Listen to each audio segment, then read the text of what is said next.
오늘 우리가 함께 읽은 누가복음 5장 1절에서 11절에는 예수님의 첫 제자로 부름을 받고 따라 나선 사람들에 대한 이야기가 나옵니다. 아주 간단한 이야기예요. 그 이야기가 풍경화처럼, 일종의 풍경화처럼 묘사되었습니다. 예수님이 게네사렛 호숫가에 있을 때 꽤 많은 사람들이 예수님에게 몰려들었던 것 같아요. 설교를 들으려고 했겠죠. 예수님은 어부들이 고기 잡이를 끝내고 그물을 정리하고 있던 두 배 중에서 한 배에 오르셨습니다. 그 배는 시몬의 배예요. 그 시몬은 우리가 베드로라고 알고 있는 그 사람입니다. 예수님은 이 시몬을 미리 알고 있었을 겁니다. 오늘 본문보다도 앞에 나오는 누가복음 4장 38절 이하에는 예수님이 이 시몬 베드로의 집에 들어가서 그 장모가 열병 걸려 있는 걸 보고 고치셨다는 이야기가 나와요. 그럼 이미 알고 있었던 거죠. 배에 올라가서 거기 모인 사람들에게 설교 말씀을 하시고, 그 내용은 안 나오지만 말씀을 전하시고 시몬에게 이렇게 얘기합니다. 깊은 데로 가서 그물을 내려 고기를 잡으라. 누가 보더라도 이런 말은 자연스럽지 않습니다. 그 상황이 말이죠.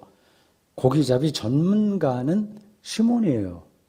평생 어부로 살았습니다. 예수님은 어부가 아니라 목수로 살았어요. 그러니까 문외한이죠. 시몬은 당연히 예수님의 말씀을 정중하게 거절해야죠. 이렇게 말했을 것으로 말했을 수도 있다, 말할 것 같다는 생각이 들어서 좀 제가 정리해서 그 시몬 베드로의 마음을 표현합니다. 당신이 하나님 말씀을 은혜롭고 깊이 있게 전하는 건 내가 익히 잘 알고 있지만 고기잡이에서만은 저에게 맡겨두시죠, 선생님.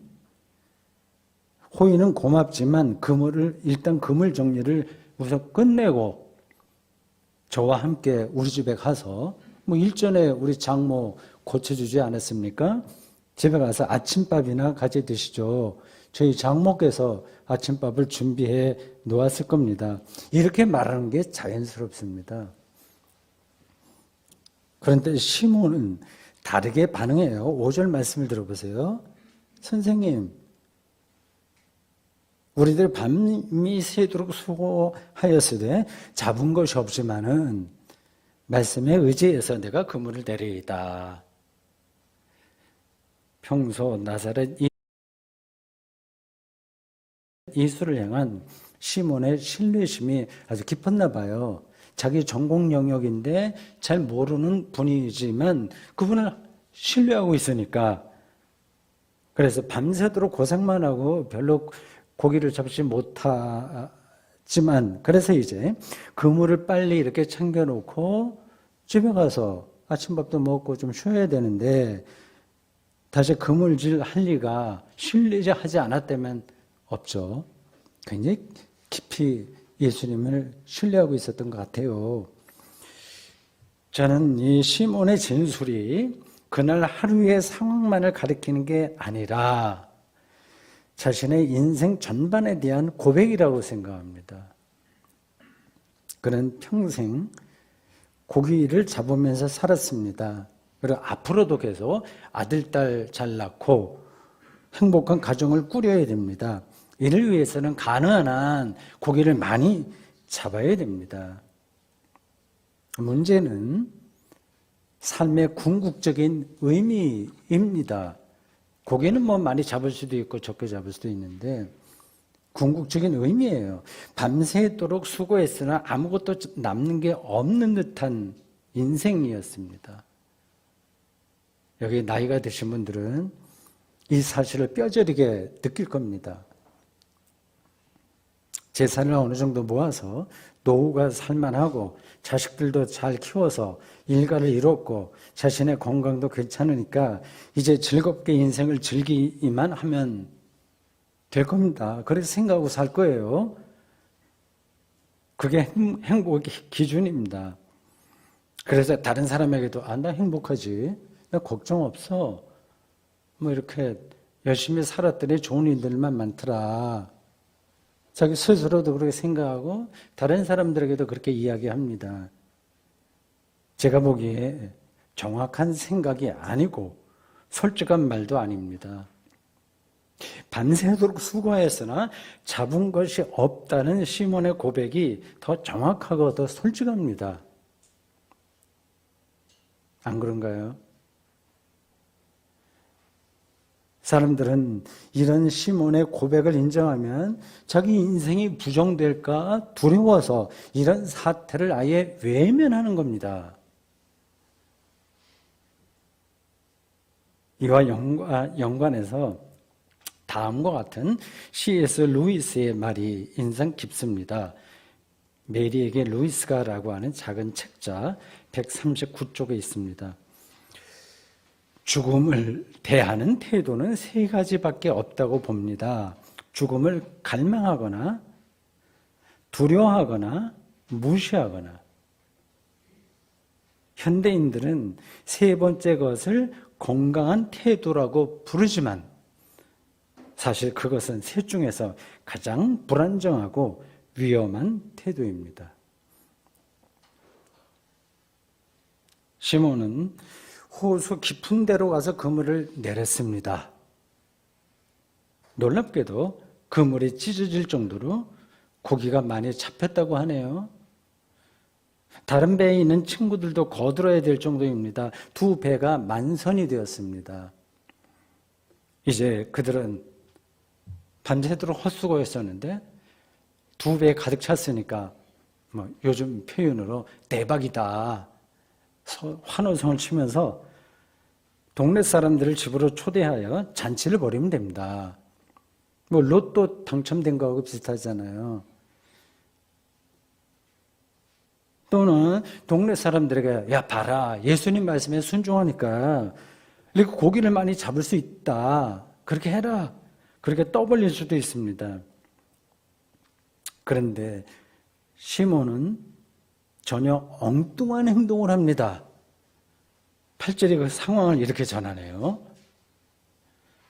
시몬 베드로가 이를 보고 예수의 무릎 아래 엎드려 이르되 주여 나를 떠나소서 나는 죄인이로소이다 하니.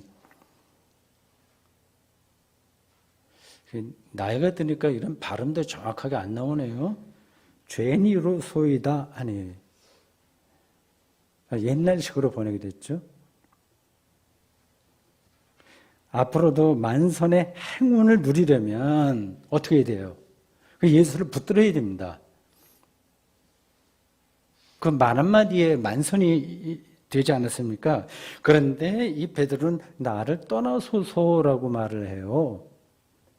그리고 자기를 죄인이라고 고백합니다. 좀 이상한 반응이에요. 자연스럽지 않습니다. 왜 그럴까요? 9절과 10절에 따르면 고기가 많이 잡힌 것을 보고 시몬도 놀라고 동행했던 야고보와 요한도 놀랐기 때문이라고 합니다. 시몬과 그 일행은 예수라는 인물에게서 자신들이 범접할 수 없는 아주 비상한 능력을 경험했다는 뜻입니다. 놀라움인 거예요. 그런 인물이 옆에 있으면 자신들의 인간적인 한계가, 사람들은 되게 위선적이잖아요. 좋은 뜻으로든 어떻게든 앞뒤가 또 맞지 않는 거 많지 않습니까? 그런 인간적인 한계가 여실히 드러나기 때문에 제발 떠나달라. 그렇게 말할 수밖에 없는 겁니다.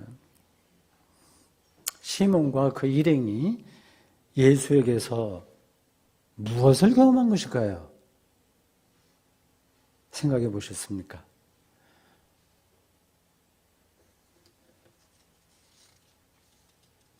저는 그물이 찢어질 정도로 고기가 많이 잡혔다는 사실을 눈여겨보시라고 다시 말씀드립니다. 그것은 다른 것으로 채워질 필요가 없는 생명 충만을 상징하는 사건입니다. 더 이상 필요한 게 없는 상태인 거예요. 삶에서 그런 경험들 해보셨겠죠. 당연히 궁극적인 자유, 평화, 안식이라고도 표현할 수 있습니다. 그들은 예수를 통해서 주여 나를 떠나소서 나는 죄인입니다 라고 고백할 수밖에 없을 정도의 그 삶의 차원으로 들어간 거예요. 아마 이러한 경험이 루터에게도 있었는지 루터가 이렇게 얘기했다고 하지 않습니까? 예수님이 지옥에 있다면 나는 지옥을 택하겠다고 말이죠. 예수를 통한 이러한 삶의 깊이를 여러분들은 경험하셨습니까? 하셨겠죠, 당연히요.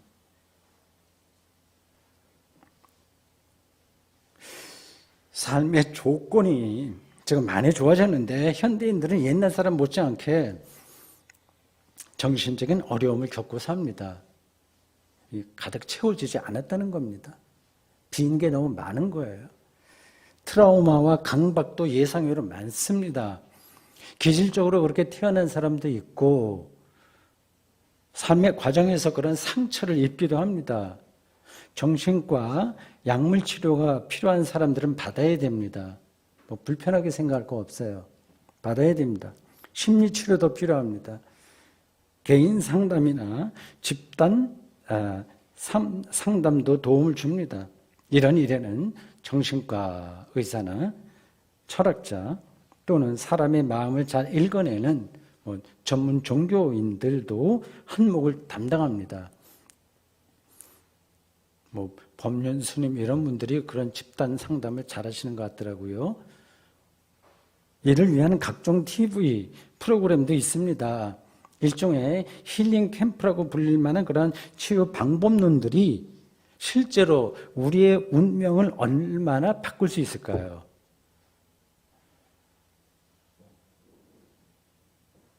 저는 그러한 방법론들이 필요하지만 그리스도인이 그것에만 의존하는 것은 옳지 않다고 생각합니다. 우리 인간의 영혼은 그런 심리학적이고 뇌과학적이며 생리적인 치료 방법으로 닿을 수 없는 차원에 속한다고 생각하기 때문입니다. 그 차원은 하나님입니다. 하나님이 창조주이시기에 이거를 추상적으로 느끼지 말고 실질적으로 느끼셔야 됩니다. 그 하나님만이 우리를 근본적인 차원에서 치유할 수 있다는 뜻입니다. 이런 문제에서는 제가 간증할 것도 있긴 있는데 간증이라고 하는 것은 너무 개인의 일에 속하기 때문에 제가 사양하겠습니다. 예수의 제자들은 예수에게서 바로 그런 근본적인 치유를 경험한 거예요. 그물이 찢어질 정도로 자신의 영혼의 참된 자유와 안식과 평화가 충만해지는 경험이었습니다. 겨울 밤하늘의 총총한 별을 요즘 여러분들이 볼 수 있는 계절이에요. 그것이 낯선 깊이를 경험했기에 시몬은 주여 나를 떠나소서 나는 죄인입니다. 이렇게 고백할 수밖에 없었습니다. 대단한 신앙의 경지를 보이고 있는 거예요. 죄인이라는 자기 인식과 고백을 불편하게 여기는 현대인들이 많습니다. 자기는 잘못한 거 없다. 나는 늘 떳떳하다고 강변합니다. 내가 실수를 한다고 하더라도 그건 어쩔 수 없는 상황 때문이다 얘기합니다. 심지어 이기적 유전자 탓으로 돌리기도 합니다. 성경이 말하는 죄인이라는 그 말은 파렴치한다거나 부도덕하다는 말이 아니라, 잘 들으세요, 생명의 능력이 자신에게 없다는 뜻입니다. 생명의 깊이와 신비를 온전히 인식할 수 없고 그걸 성취할 수는 더더욱 없어요. 그런 피조물로서의 한계를 눈치챈 사람들은 목사나 신부나 승려나 철학자나 과학자나 시인이나 심지어 정치인이나 모두 자신을 죄인이라고 고백합니다. 말로는 직접 그렇게 안 하더라도 그러한 마인드로 삽니다. 죄인이라고 말이죠. 자기를 부정하고 자기를 철저하게 낮춥니다. 그래서 인생살이에서 궁극적으로 악을 악으로 갚지 않습니다. 로마서 12장 17절에서 말하듯이. 오해는 마십시오. 악을 갚지 않는다는, 악을 악으로 갚지 않는다는 말을 오해하지 마십시오. 정의롭지 않게 살아도 괜찮다거나 불의에 항거하는 게 잘못이라는 뜻이 아닙니다. 싸울 때 싸우더라도 자기가 생명과 진리의 세계에서 무능력한 사람이라는 사실을 인정해야 됩니다. 그걸 전제하고 해야 됩니다. 우리가 의로워서 투쟁하는 게 아니라 불의하지만 새로운 세계를 향해서 싸우는 것뿐입니다. 싸우더라도 잘난 척하지 말고 부끄러워하면서 싸워야 됩니다. 예수 버전으로 이걸 바꾸면 예 할 때는 예라는 말만 하고 아니요 할 때는 아니요라는 말만 하면 됩니다. 가이사의 것은 가이사에게, 하나님의 것은 하나님께 바치기만 하면 됩니다. 속된 표현으로 잔머리를 굴리지 않은 겁니다. 우리가 근본적인 세계를 알지 못하면서 계속 그런 쪽으로 계산하고 잔머리를 굴리면 이게 하나님의 충만한 세계를 아는 사람의 태도라고 할 수 없지 않습니까? 자신을 죄인으로, 즉 생명의 깊이에 대한 인식의 한계, 그 무능력자로 인식하고 고백하기는 사실은 말처럼 쉽지가 않아요. 그러니까 하려고 하더라도 안 됩니다. 여기에는 생명의 무한한 깊이에 대한 인식이 먼저 필요해요. 어떤 걸 봐야 돼요. 어떤 게 들어와야 돼요. 본문에서 두 번이나 반복해서 놀라움이라고 표현한 게 있는데 이게 해당합니다. 놀라움이 필요한 거예요. 삶의 경외라고 할까요? 자신들이 전혀 예상하지 못한 예수 현상 앞에서 놀라워하는 경험이 필요한 겁니다. 우리는 일상에서 이러한 놀라움을 얼마나 자주 그리고 얼마나 강렬하게 경험하고 있을까요? 한 가지 예를 들게요. 사람을 비롯한 모든 생명체는 소립자로 만들어졌어요. 전자 뭐 이런 것들입니다. 다 똑같아요. 사람의 소립자나 이 꽃에 있는 거나 고양이에게 있는 거나 아리스토텔레스 표현으로 하자면 진료는 다 똑같아요. 그게 어떤 형태를 어떻게 구성됐느냐에 따라서 사람도 되고 꽃도 되고 이런 책상도 되고 그렇게 합니다. 그런데 양자로 불리는 그 소립자가 여러분 입자인지 파동인지 그걸 모릅니다. 보통 때는 파동으로 존재하다가 이 너울처럼 이렇게 파동으로 존재하다가 이게 현실감은 나지 않을 겁니다. 근데 물리학이 이미 밝혀준 세계예요. 파동으로 이렇게 존재하다가 그거를 검사하려고 확인하려고 시도하면, 그러니까 누가 보면 그게 입자로 변합니다. 그러니까 귀신과 같이 작용해요. 양자의 세계가. 이런 물리학의 세계도 알고 보면 정말 놀랍습니다. 그런 세계에서 우리가 사는 거예요. 우리 그리스도인들은 여기서 한 걸음 더 나갑니다.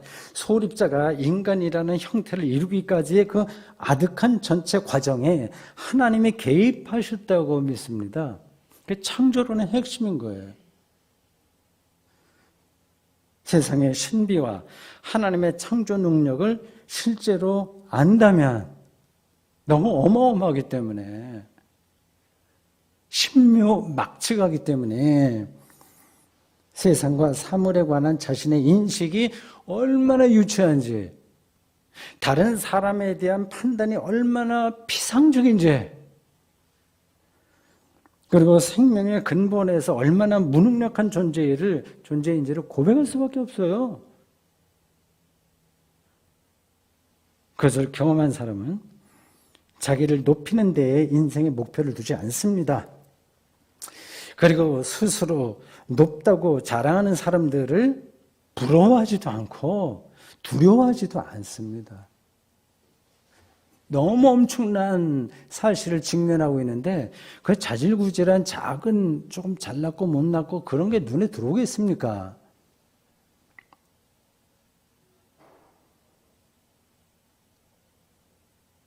자신과 남을 모두 불쌍하게 여기고 그리고 사랑합니다.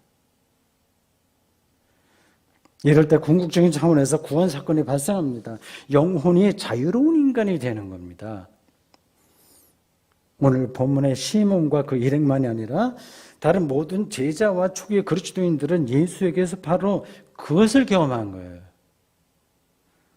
그 경험이 너무 강렬하고 너무 분명해서 너는 내 사랑하는 아들이라 내가 너를 기뻐하노라 라는 하나님의 음성이 들렸다고 말할 정도입니다. 예수의 세례 장면에서 나온 하늘에서 나는 소리거든요. 그 예수에게서 하나님의 음성을 들은 거거든요. 그리스도인들은 그런 경험을 붙들고 사는 사람들입니다. 예수님은 자신을 죄인이라고 고백하는 시몬과 그 일행에게 무서워하지 마라. 놀라서 무서워하니까 이제 후로는 네가 사람을 취하리라 라고 말씀하셨습니다.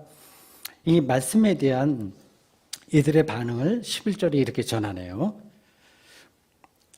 오늘 본문 이야기가 재밌죠? 저는 굉장히 재밌게 읽었습니다. 그들이 배들을 육지에 대고 모든 것을 버려두고 예수를 따르니라. 마지막 절이에요. 이들은 이제 자신의 일상을 포기했습니다. 접어뒀어요. 밥벌이 수단이었던 배를 육지에 댔고 자신의 소유를 버려둔 채 예수를 따라서 방랑 수도자의 길을 선택했습니다. 이런 일이 그날 하루에 갑자기 벌어진 건 아니에요. 앞에서 말씀드렸듯이 예수님이 시몬의 집에 들어갔을 때 열병에 걸린 시몬의 장모를 고쳤다고 했습니다. 이미 잘 알고 있는 관계예요. 그 가버나움에서 오랫동안 같이 형님 동생 하면서 아니면 선생님 제자 아니면 이웃처럼 이렇게 살았을 겁니다. 학자들의 연구에 따르면 예수님이 나사렛에서 거기가 고향에 살다가 가버나움 갈릴리 그 어촌인 가버나움을 거기서 이제 오랫동안 또 이사를 해서 살았다는 말도 있습니다. 알고 있었기에 이 베드로는 예수님에게서 하나님 나라에 관한 말씀을 종종 들었을 겁니다. 그리고 앞으로 예루살렘 성죄 순례를 내가 갈 텐데 자네도 같이 가지. 그런 제안도 받았을지 모르죠. 당연히 받았을 겁니다. 예수가 특별한 인물이라는 사실을 알아본 시몬은 오늘 사건이 있기 전에 이미 영혼의 떨림과 울림을 경험한 겁니다. 그 결정적인 순간이 오늘 온 거예요. 이제는 더 미룰 수 없었습니다. 예수의 제자로 살아야겠다는 거룩한 압박감이 그를 출가의 길로 인도하는 겁니다.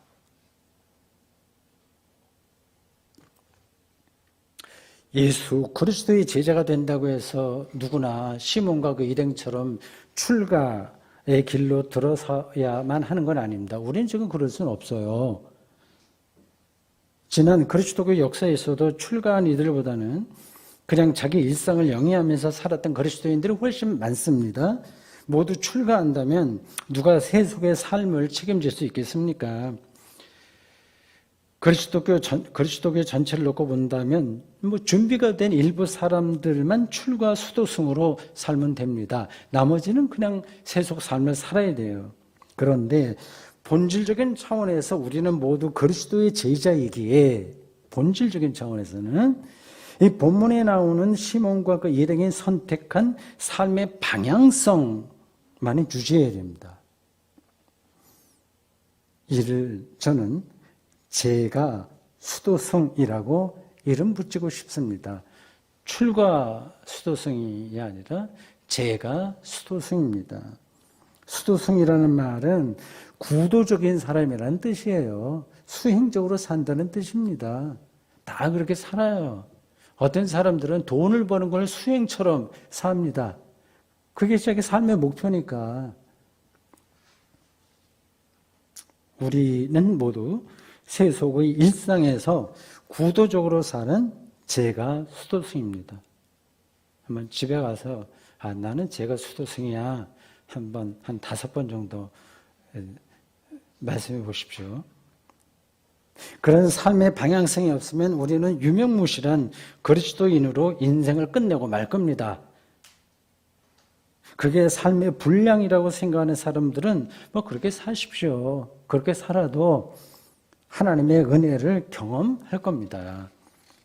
저는 또 목사이기 때문이기도 하겠지만 그렇지 않다고 하더라도 지금까지 그리스도교 신앙 안에서 살아온 그 과정에서 얻은 결론으로 죽을 때까지 꾸준히 이렇게 제가 수도승의 삶을 흉내라도 내볼 생각입니다.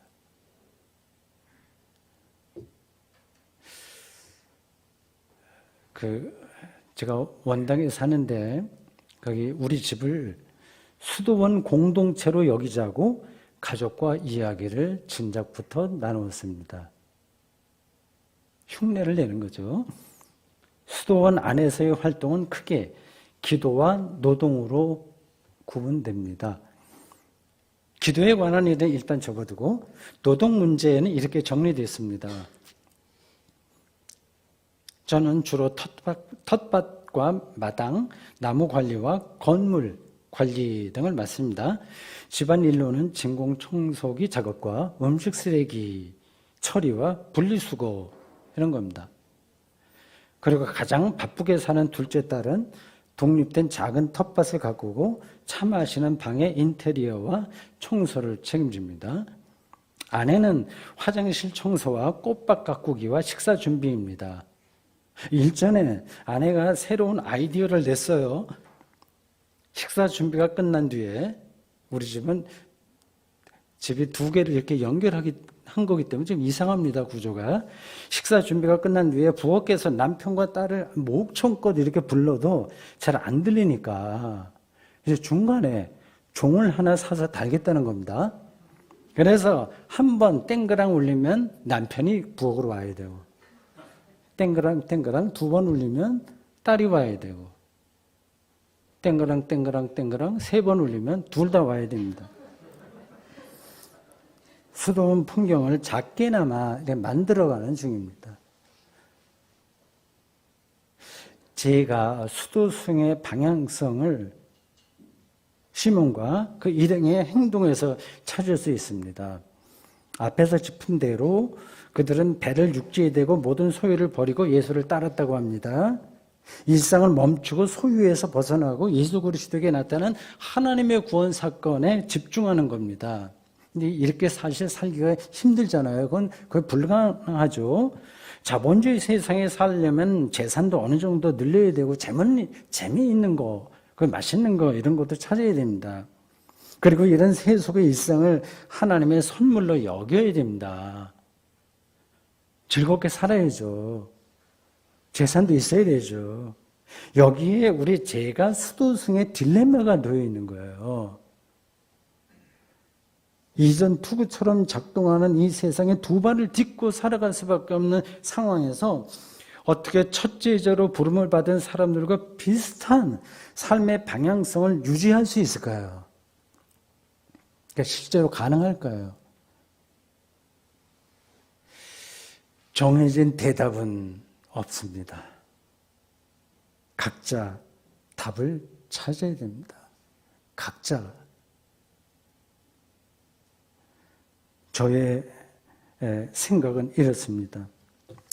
돈을 벌되 그리고 집을 사되 곧 버려두고 떠나야 할 것처럼 살아야 됩니다. 사람을 사랑하되 헤어질 각오를 해야 됩니다. 고린도전서 7장 29절에 이미 그렇게 바울이 가르쳐주고 있습니다. 이 대목에서 정말 중요한 사실은 다음입니다. 여러분이 이미 잘 알고 있듯이 일상이 멈춰야 할 순간이 곧 들이닥칩니다. 아무리 자신의 소유를 부둥켜 안고 살아도 언젠가는 강제 집행이라는 방식으로 졸지에 빼앗길 겁니다.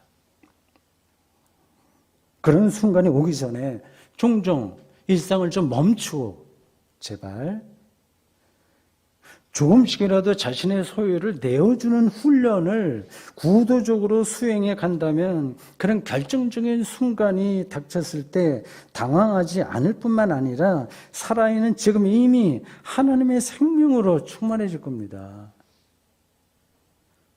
이 대목에서 하나 더 중요한 사실은 다음입니다. 이걸 꼭 기억하십시오. 제가 수도승으로 살아가는 데 필요한 결정적인 능력은 예수 경험에서 주어집니다. 기억하십시오.